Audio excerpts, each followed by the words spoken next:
Hi everyone, it's Zwin here from Pelvic Health Melbourne again. We're just checking in today to talk all about your poos.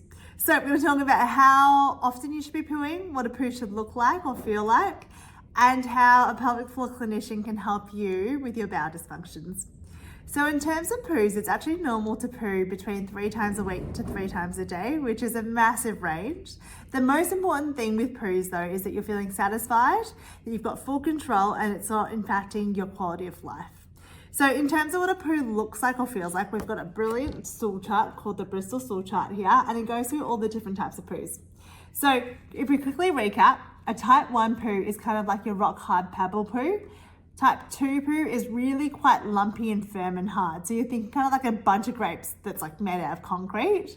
With a type of 1 and 2 poo, typically it's associated with a lot of effort, can be also associated with abdominal bloating, pain, and or anal pain as well. A type 3 is a formed log, but it's a little bit dried out. So you're thinking kind of like a dried out clay log. Type 4 is more like your soft serve, Mr. Whippy, a ripe banana kind of poo. Once you pass type 4 into 5, 6, and 7, they're no longer formed. So a type 5 is kind of like blobs of mashed potato. Type 6 takes you to more like a porridge kind of poo. And then type 7 takes you to just straight up liquid, which can be actually very uncomfortable. So in terms of what's normal, you're aiming between a 3 and a 5. The main things are that you have full continence with your poos, that there's no effort, no pain, no bleeding, and you're feeling fully satisfied. In some cases though, you can have the most perfect looking and feeling poo, but you might stand up and think, oh gosh, I'm not fully satisfied yet. So that's something that we see here often at Pelvic Health Melbourne, and it tends to be because of your pelvic floor.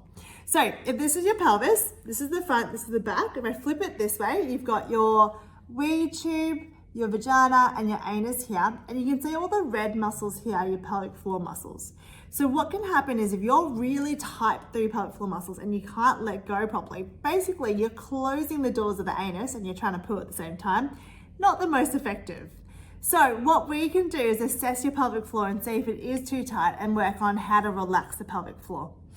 Other bowel conditions that we look at are kind of bowel dysfunctions associated with prolapse, chronic anal fissures, as well as hemorrhoids, as well as wind and fecal incontinence. So if any of those issues are something that kind of sounds like something you're experiencing, feel free to call and book in with one of our clinicians. Otherwise, happy Women's Health Week, and I'll see you guys around.